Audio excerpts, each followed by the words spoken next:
กราบสวัสดีเด้อพ่อแม่พี่น้องเบิดสุขคนเนาะบ่ว่าสิอยู่ในฝั่งไทยฝั่งลาวหรือว่าพี่น้องทางต่างประเทศมาพบมาพอกันแล้วเส้นเก่าเส้นเคยเนาะพี่น้อง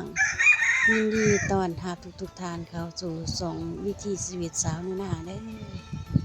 พี่น้องไปพี่น้องมื้อนี้สิบ่เบาอย่างหลายเนาะพี่น้องเนาะไปเบิ่งไปชมภาพบรรยากาศสวนขัวหน่อยน้องสาวนิดเนาะที่ว่าเพิ่นมอบหมายเวียงงานให้มื้อนี้ให้ไปรดน้ำเพิ่นแล้วก็บ่งฟักอากาศให้เพิ่นเนาะเพราะว่าน้องสาวนิดเพิ่นก็ลงไป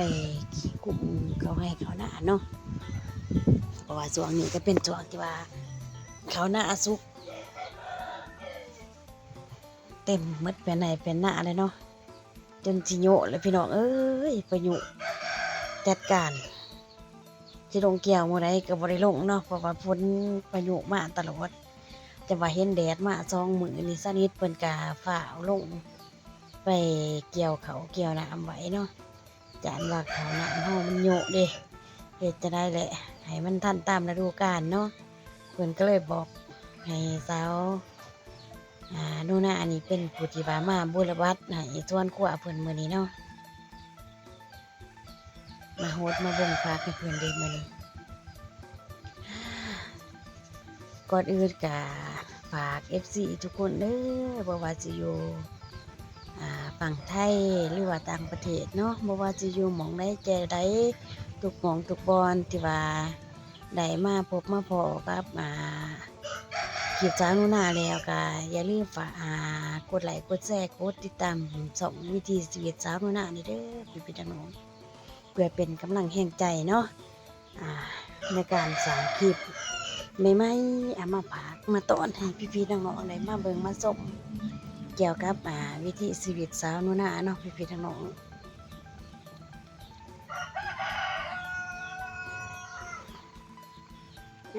เป็นจะได้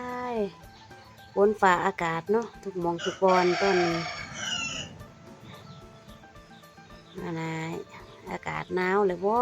เนาะหรือว่าจังไดฝนยังตกบ่แต่ละหม้องแต่ละบอนเนาะ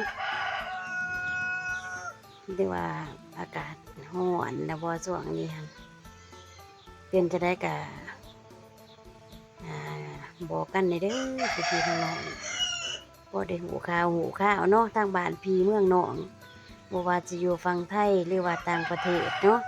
บ่ว่าสิว่าอยู่ใน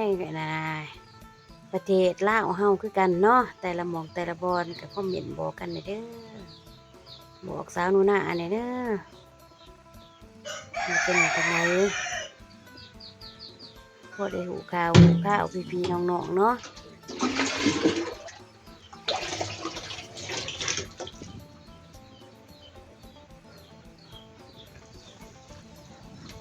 มาเด้อ FC ทุกคนมาฮดน้ำพักซอยสาวโน่นาเด้อ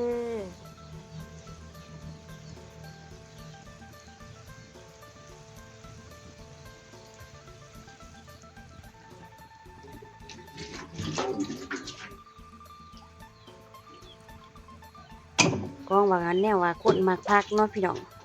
เรียนสวนพักแล้วอดบ่ได้ต่างเมนูคิดในสมองโลดว่าตอนแรกนี่ต้องเฮ็ดเมนูหยังมาแนมเห็นผักสนิทเพิ่นเนาะกำลังงามๆอยู่กำลังเป็นผักกาดอ่อนผักกาดน้อย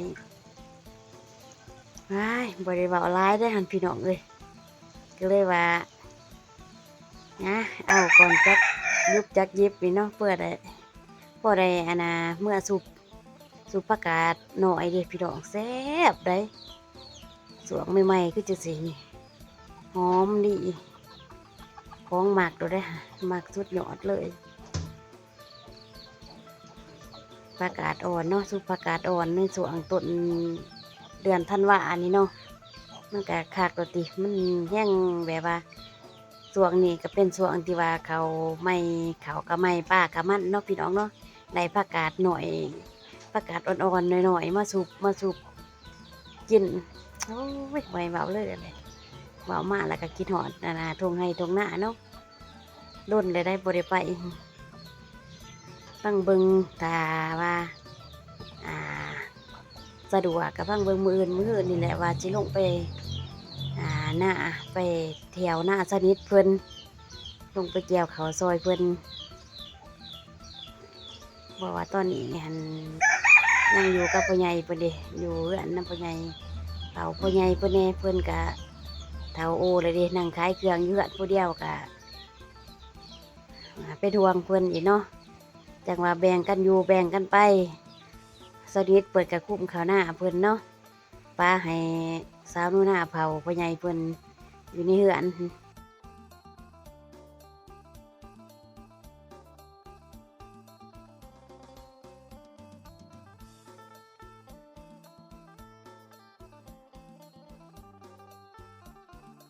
จะเป็นขอยคำเห็นเลยลงพักบ่ทันแล้วซ้ำน้ำใน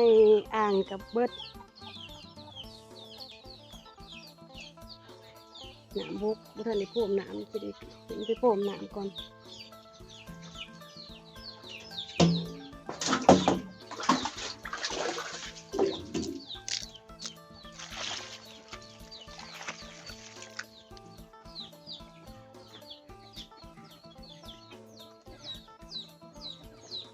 พี่น้องจะได้จบคลิปเพียงเท่านี้เนาะฝากคลิปไว้ให้พี่ให้น้องติดตามเลยเด้อของวิถีชีวิตสาวนาเนาะ2วิถีชีวิตสาวนา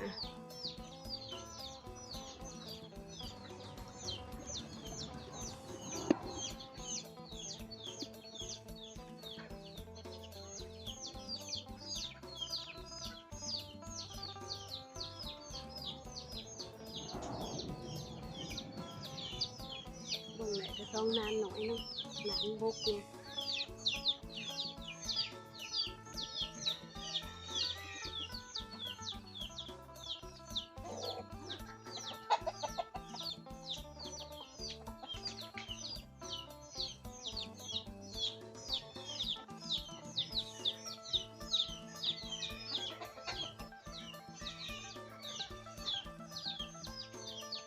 บ๊ายบายพอกันใหม่คลิปหน้าเด้อพี่น้อง